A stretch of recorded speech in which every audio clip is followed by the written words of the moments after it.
Le bon choix est celui que vous faites de nous faire confiance. Ce n'est pas une erreur, mais une responsabilité pour nous. Mesdames et messieurs, bonsoir et bienvenue au JT Sabah sur les antennes de Numérica Télévision. Au menu, match RDC Guinée, 3 buts à 1, mais sans espoir. C'est fini pour nous. Autre chose qui s'enranie dans le noir et privé d'eau potable depuis 48 heures. Une situation due à une panne de la centrale hydroélectrique de la Chopo. La situation risque de faire une semaine. Du nouveau dans nos deuils aux funérailles, le courant de fleurs cède peu à peu la place aux biens en nature ou en espèces. Sursaut d'humanisme ou conséquence de la crise. Dossier à suivre dans ce journal. Les derniers rois de Belge. J'ai dit roi par roi. Une œuvre d'art exceptionnelle présentée au public. Vous la découvrirez tout à l'heure. Renflez-vous. Si ce n'est pas vous, votre partenaire peut-être ou un proche, rassurez-vous, c'est guérissable. Nous en parlerons avec notre expert santé, Anthony KMB, dans ce journal. Encore une fois, merci de nous aimer. Vous nous envoyez tout fiers. Guinée, RDC, parlons-en. Ils ont cru à la victoire jusqu'au bout, malgré la victoire de Léopard de la RDC. Le pays n'ira donc pas en Russie. Les protégés de Florent Ibenge terminent en deuxième position avec 13 points. Ils ont battu les Sili nationales de la Guinée par 3 buts à 1. Bolingui sur penalty et Niskins Kebano ont marqué pour le compte de Léopard. Malgré cette belle victoire, les Léopards terminent derrière la Tunisie qui a été tenue en échec par la Libye. 0 but. Partout, on connaît désormais les 5 pays qui vont représenter l'Afrique à la prochaine Coupe du Monde, prévue l'année prochaine en Russie. Il s'agit de l'Égypte, le Maroc, le Nigeria, le Sénégal et la Tunisie. 11 novembre 1975, 11 novembre 2017, l'Angola célèbre les 42e anniversaire de son accession à l'indépendance.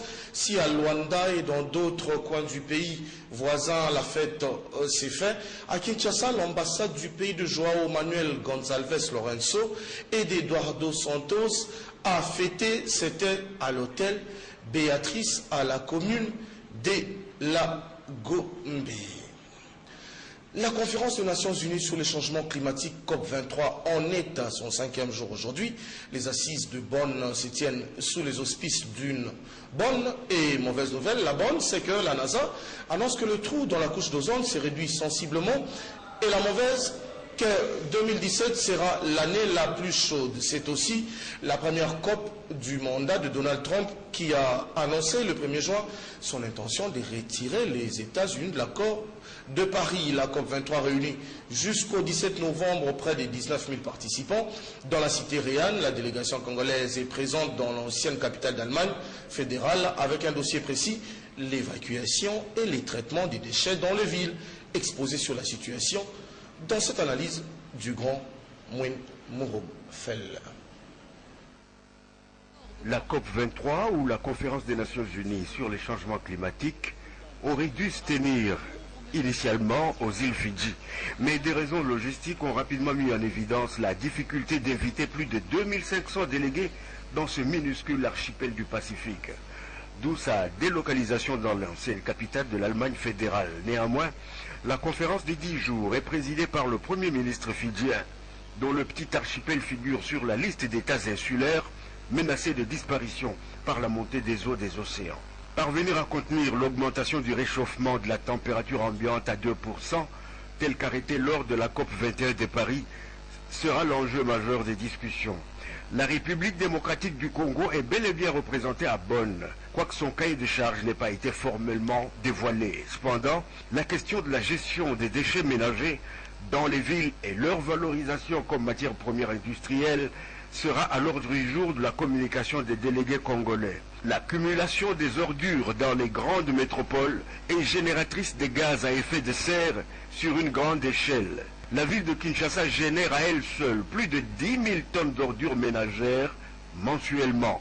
L'absence d'une politique rationnelle d'assainissement après la fin de la coopération de l'Union européenne a vu essaimer dans la ville capitale des foyers d'insalubrité propices à l'apparition cyclique des maladies dites des mains sales, à tel point que l'hôtel de ville vient de proposer la création de nouvelles taxes destinées à financer l'enlèvement des déchets taxe qui serait incluse dans la facture de consommation d'eau de la Régie des eaux. Le gouverneur de la ville a même adressé au gouvernement central une demande de 12 millions mensuels. Pourtant, la Conférence des Nations Unies sur les changements climatiques dispose d'un fonds destiné au financement de l'opération. On fait savoir qu'à condition d'élaborer des projets concrets, Lubumbashi bénéficierait d'1 million de dollars contre 5 millions pour Kinshasa. Avec ses 80 millions d'hectares de forêt, la République démocratique du Congo reste le deuxième poumon à oxygène de la planète après l'Amazonie. L'instabilité chronique, la corruption et l'absence d'une volonté politique font perdre au pays des opportunités d'engranger des dividendes disponibles en matière de rémunération des puits de carbone. Une légèreté marquée par le fait que Kinshasa a ratifié les résolutions de la conférence de Paris un mois seulement avant les assises de Bonn. On parle écologie, on parle bio, restons-y un peu. La place dite du rond-point Huilery, habituellement occupée par les taxis, et une foule de gens s'est transformée durant 2 jours en marché. Les passants, habitants de ce coin de la commune de Lingwala et autres visiteurs s'y sont approvisionnés du coup dans ces marchés de fortune. Jires Chimanga.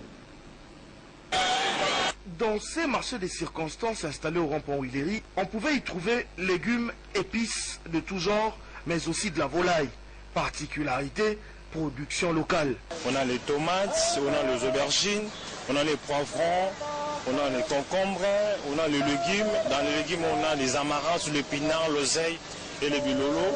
On a aussi les brocolis, on a aussi des radis, des produits qui mangent sur le blanc. Voilà.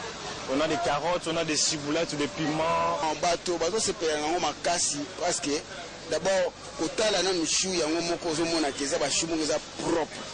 Et puis la chou moko ezali na vitamine moko ezali te ketoti engrais sans engrais. La preuve en est que tous a rappelé la période où nous avons tous pendant temps moko moulaï parce que tous respecté qu'à temps normal éco là sans engrais. Ici nous avons les parties des poulets, les morceaux de poulet. On a les hauts de cuisses, les pilons, les cuisses entiers, on a les gésiers, on a les steaks de poulet. On a les hauts de cuisses, on a les suprêmes de poulet, on a les ailes de poulet. Donc c'est ça. Les clients de ces marchés occasionnels n'ont pas hésité à donner la raison de leur motivation à visiter ces lieux. Nous consommons ces derniers temps pas des bio, nous consommons des produits qui proviennent de l'étranger avec trop des histoires et puis insérer des trucs là qui nous projettent pas un bon avenir. Et maintenant quand on consomme ici, c'est purement naturel. Et puis traiter ici au Congo, ça pour autant intervenir avec des histoires qu'on prend en mange et puis ça pour autant bien analyser en fait c'est ça. Et ça m'intéresse du moins acheter pour ma maman, ça en fait ça. Après des gens, 3 ans AVC, je ne sais pas c'est contenu à Bilo Gotorolia et au Taliban, mais si on consomme ça, ça va, tu regardes, c'est du bio, c'est du naturel alors c'est un peu ça. Moi j'ai aimé parce que Bazana Biloko Mingi Obisotokola Lango. Et puis c'est bon marché. Les produits tous sont assez frais. Donc, ils ont de bonnes qualités, trollia bien. C'est ça la différence en fait. On a fait l'emplacement, c'est un peu propre, mais là on a ça va remarque que moi bateau, dans une situation moka mon bateau n'a pas moi l'icolo, mais à part ça, c'est très propre, c'est proprement. En croire les organisateurs de ces marchés, rendez-vous est pris pour le jeudi et vendredi prochain. Nous vous l'annoncions en titre, dossier de ce journal. Depuis toujours, on dépose des couronnes de fleurs dans les lieux funéraires comme preuve de compassion, d'amertume, mais aussi des frimes, il faut se l'avouer. Au tempos, au mores, dit-on en latin. Une autre manière de faire vient de voir le jour à Kinshasa. C'est celle de déposer de boissons gazeuses ou de l'argent à l'endroit et place de fleurs. Nadine Maïfilois et Serge Mitelesi ont creusé le sujet pour nous.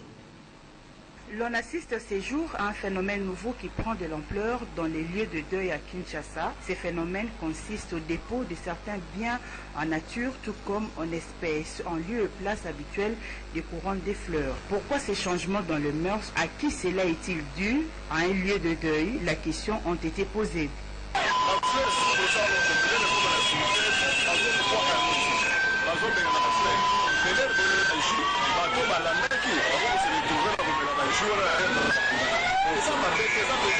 chitomemi mpona bato baza na matanga motokomila ayaki aza na eloko te me apesika présence na matanga me efale mwa mai ezala mwa gene emelama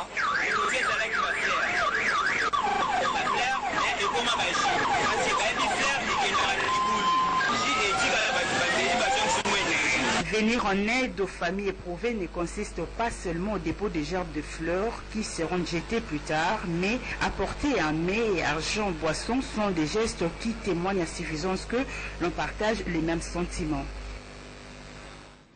Étonnant, diront certains après ce reportage, ridicule, penseront d'autres.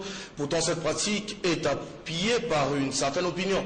Nadine Mafiloa et Serge Mitelesi, encore eux, sont allés à la rencontre d'un sociologue, mais aussi d'un pasteur pour disséquer ces phénomènes. Autre temps, autre mœurs, dit-on, pour cette nouvelle habitude qui vient petit à petit remplacer l'ancienne. Beaucoup n'y voient que des avantages. Pour Théo Lubana, sociologue, les temps a fort évolué. Il était question pour que la mentalité puisse changer. Pas d'inconvénient donc quant à la pratique. On considère que c'est de la solidarité, c'est de la réciprocité. C'est une évolution positive de nos mentalités en fait, quoi.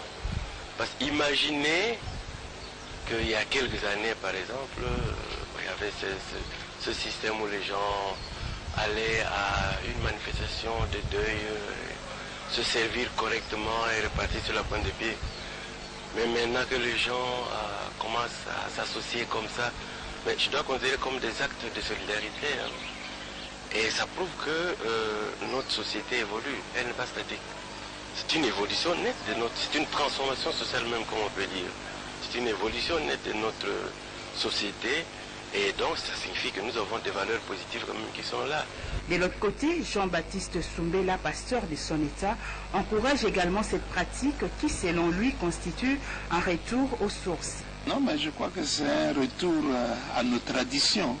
Parce que hier, lorsque quelqu'un mourait chez nous, qu'est-ce qu'on voyait? Eh bien, la famille éprouvée ne préparait absolument rien. C'est au contraire les voisins, les voisines, les frères et les sœurs qui s'alternaient pour amener la nourriture, premièrement à la famille éprouvée, mais aussi à tous ceux qui sont venus là pour les consoler. Mais je trouve que c'est extraordinaire, c'est extraordinaire. C'est un retour aux sources dans nos traditions, il n'y avait pas que de mauvaises choses. C'était un dossier concocté par Nadine Maïfiloa. Invité dans ce journal pour une intervention, comme il en est le cas de temps à autre, Anthony Kaembe, expert santé numérique à télévision. Bonsoir. Bonsoir, Mendy. Anthony, comment allez-vous? Non, en tout cas, très bien, je vais bien. Anthony, nous allons parler du ronflement ce soir. D'accord. Anthony, ronflez-vous? Non. C'est peut-être à Madame de poser, à elle de poser la question, parce que quand on est en plein sommeil, on s'oublie. Anthony, le ronflement, est-ce une maladie, est-ce une pathologie? Oui, effectivement, dans certains cas, c'est une pathologie, parce que il faut le retenir que d'abord, le ronflement, c'est un bruit, n'est-ce pas, que émet, n'est-ce pas, au sommeil, n'est-ce pas, un dormeur, n'est-ce pas? Un bruit. Un bruit. Pouvant aller très loin. Effectivement, les bruits peuvent... On en parle même en termes de décibels. Effectivement, ça c'est l'unité du son. En fait, un bon ronfleur, un très grand ronfleur, je peux le dire, peut aller jusqu'à 100 décibels. N'est-ce pas? Comprenez déjà que quand on vous fait un son à 100 décibels, vous serez dérangé. Je ne pense pas que vous allez avoir un très bon sommeil. Anthony, le ronflement dérange les autres? Effectivement, ça dérange parce qu'il s'agit d'un son. Parce que là, peut-être les gouvernements ne font pas cas pour dire pollution ou tapage nocturne. Mais effectivement, il s'agit aussi d'un tapage nocturne auquel il faut faire vraiment attention. Mais il dit que ça dérange quand vous avez un partenaire qui ronfle. Et vous ne saurez pas bien dormir parce que là, votre sommeil sera dérangé. Anthony parlait du partenaire, mais ça peut être un frère, ça peut être un enfant. Anthony, le ronflement, puisque vous en parlez en tant que pathologie, ça a aussi un nom scientifique? Effectivement, oui, en tant que pathologie, il s'agit de la ronchopathie. Pardon? Ronchopathie. On peut répéter ça, Anthony? Je ne serai pas en train de ronfler. En fait, ce serait ronchopathie. Ronchopathie. Donc, vous comprenez qu'il s'agit de ronfler. Les causes qui poussent les gens à ronfler, Anthony? Dimoni, les causes sont multiples. En fait, on en retient deux en termes de causes physiques, ok, et puis en termes de causes pour dire pathologie, une origine physique.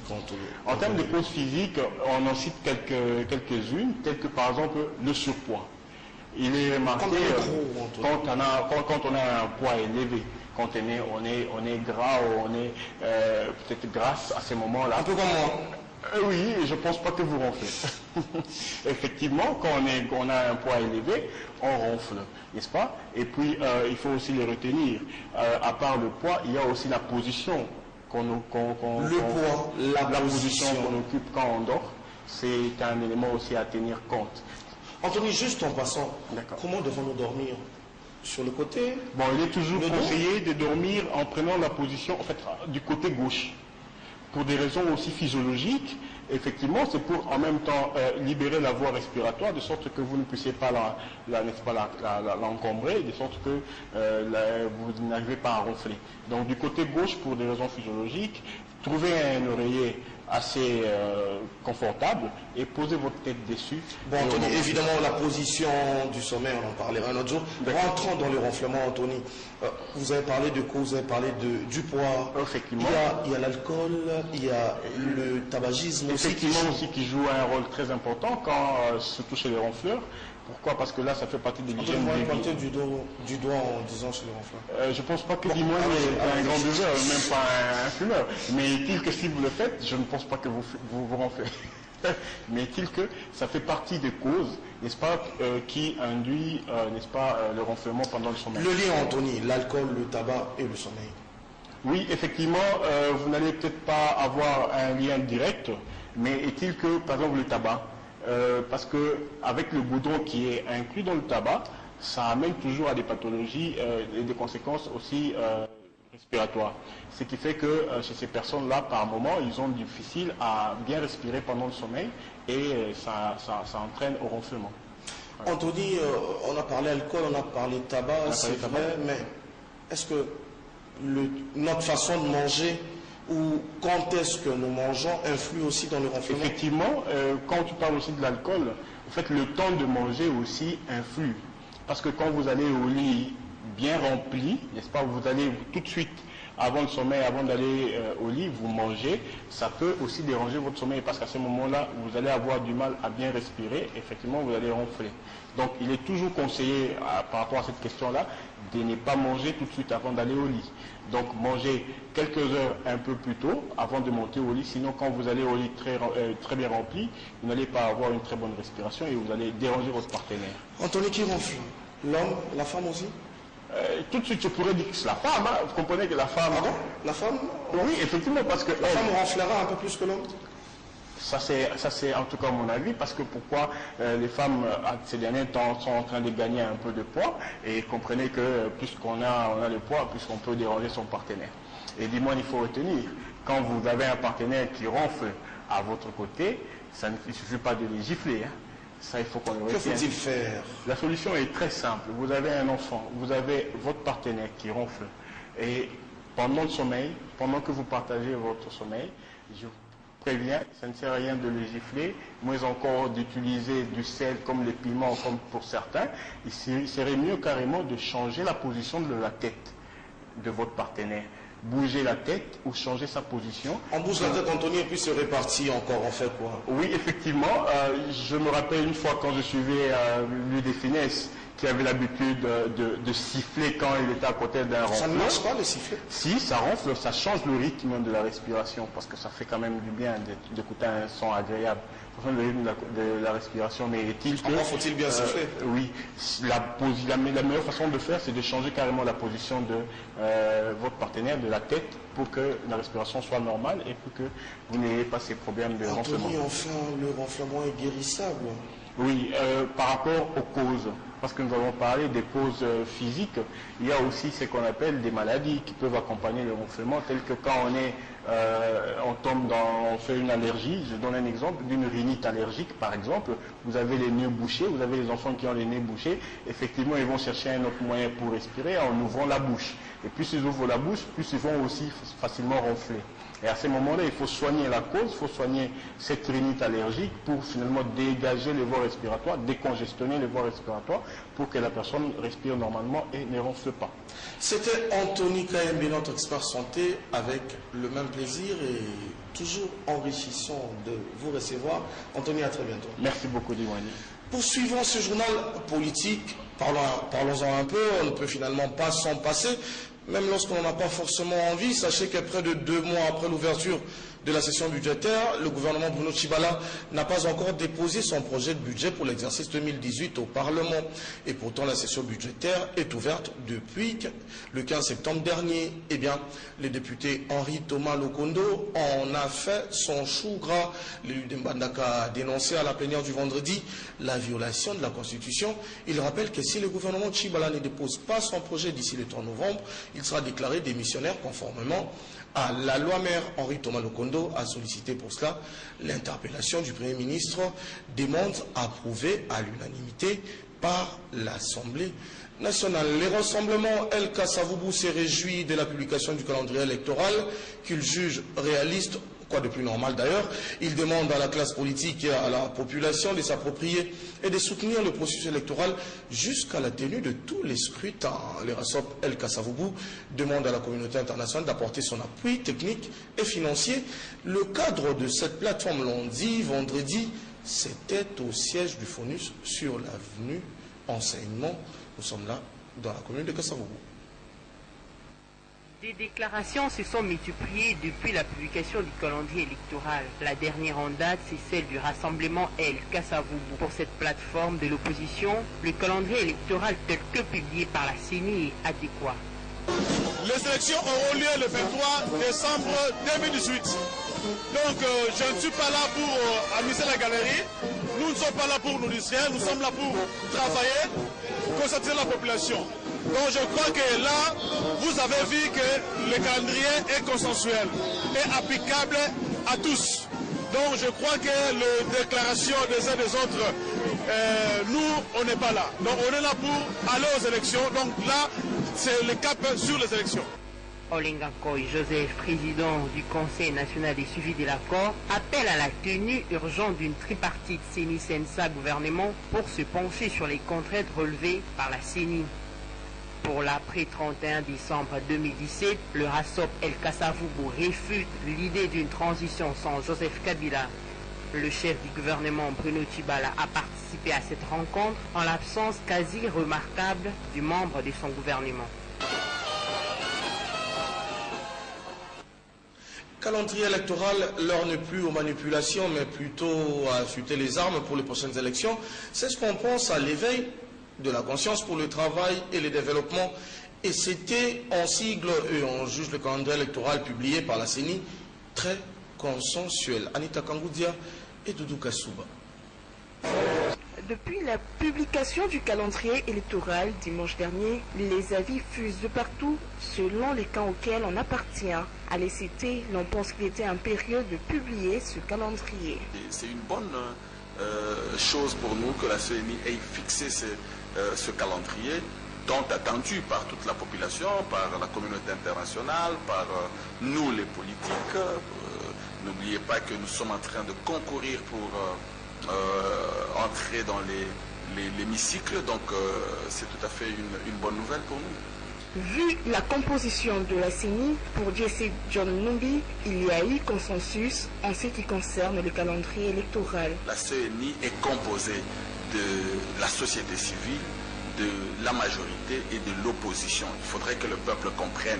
C'est-à-dire que le calendrier qui a été présenté par les membres de la majorité, de l'opposition et de la société civile. Donc déjà le consensus est réuni parce qu'il y a des délégués de l'opposition au sein de la CENI. Un appel reste lancé à la jeunesse à s'approprier le calendrier électoral. La jeunesse congolaise est unanime sur le fait qu'il nous faut aller aux élections.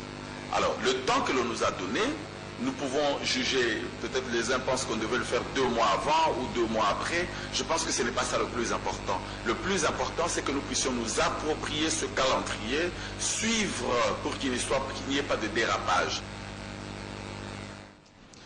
L'autoprise en charge du peuple souverain à tous les niveaux et les enjeux politiques de l'ordre qui traversent la RDC étaient au centre du dialogue constitutionnel organisé par le parti du Nouvel Élan du Congo, PANECO. C'est samedi à Kinshasa. À la différence des dialogues antérieurs, les dialogues constitutionnels, comme ils l'appellent là-bas, se veut véritablement national, selon eux. Marie-Laure Mulumba et Eric Ndongala nous en parlent.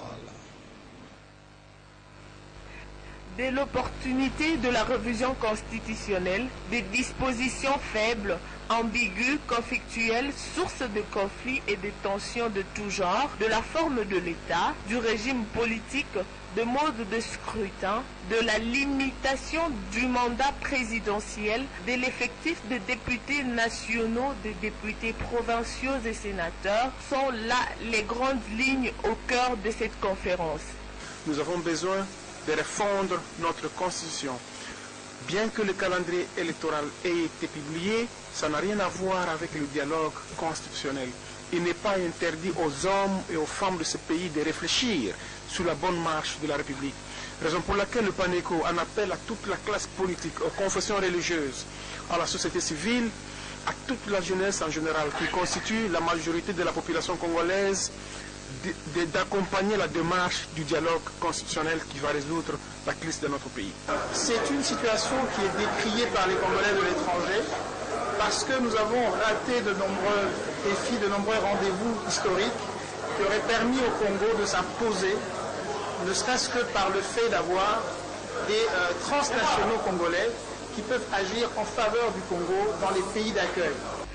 Un pays debout, uni, pacifié, plus beau qu'avant, déterminé à défendre son indépendance, sa souveraineté et son intégralité territoriale, avec un peuple libre, ardent, solidaire, travailleur et engagé dans un nouvel élan, telle est la vision du PANECO.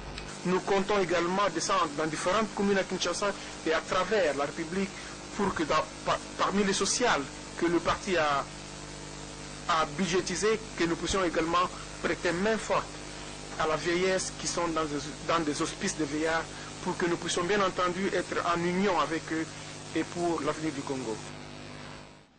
Autre chose, le monde célèbre chaque 11 novembre l'armistice, une signature qui a mis fin à la Première Guerre mondiale, 1914-1918. À Kinshasa, l'ambassade de France a organisé une cérémonie en hommage aux 20 héros. Témoin de l'événement, Marie-Laure Mulumba et Eric Ndongala.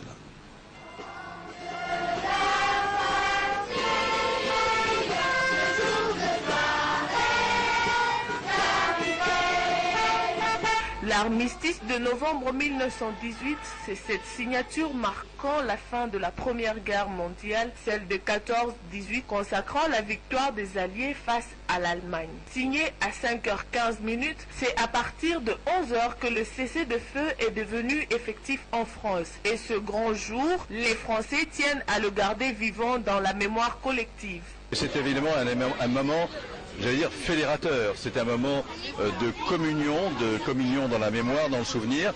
Malheureusement, c'est le souvenir d'un drame, mais ça reste un moment très fort dans le souvenir collectif, dans la mémoire collective. Donc je crois que c'est une occasion de se retrouver, d'échanger aussi. Et puis, c'est encore plus le cas avec la participation des élèves du lycée français.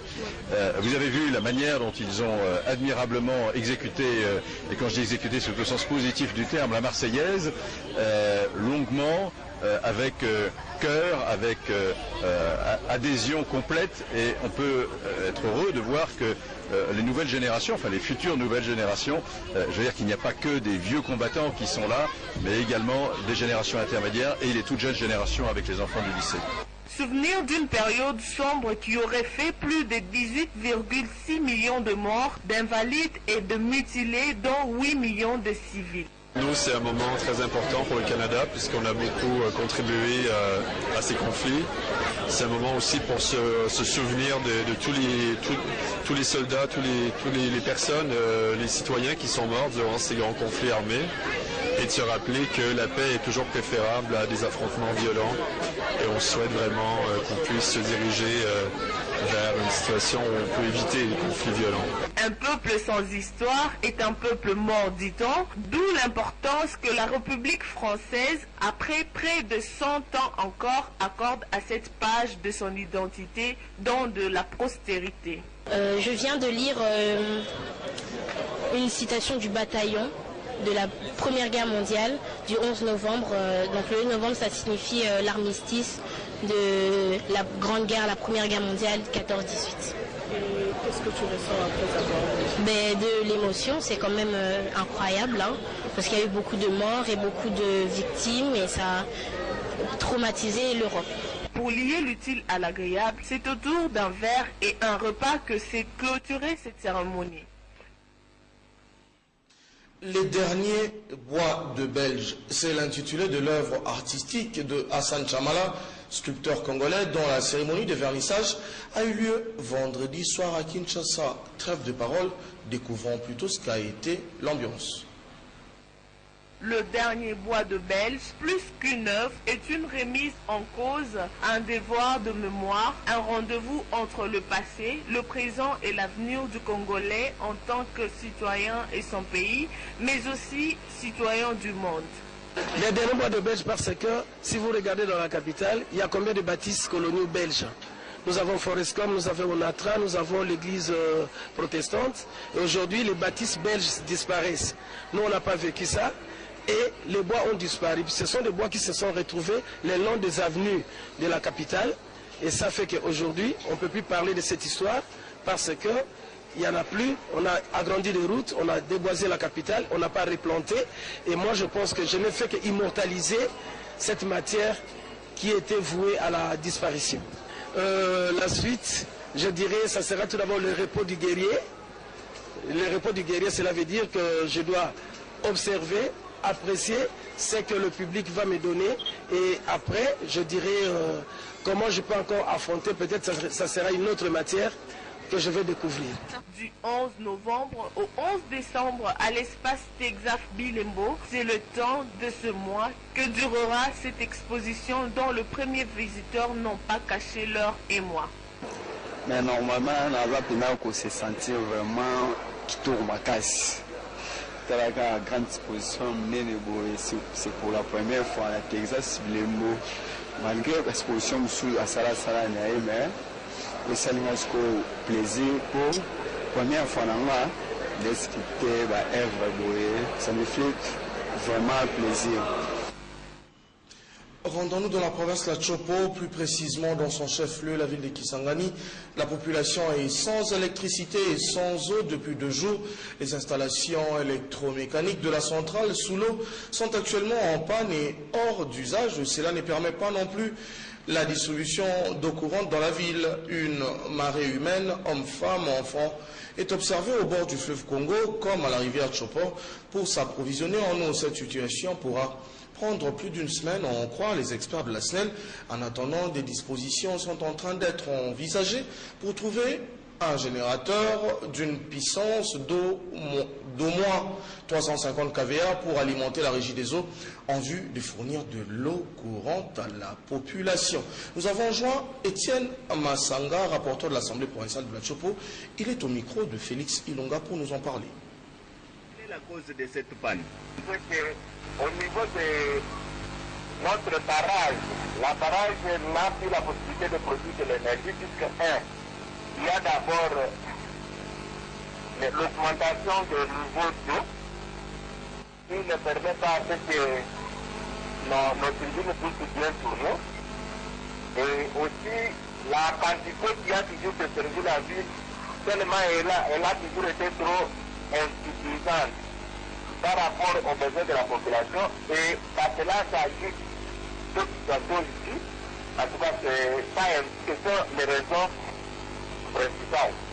Et aussi, nous avions voulu que Si au niveau de Kisangani, on n'arrive pas à trouver une solution vite là, c'est Kinshasa doit intervenir puisque la direction générale de la régie des eaux se trouve à Kinshasa, la direction générale de la terre se trouve à Kinshasa, pour ce sont les ministères de l'État.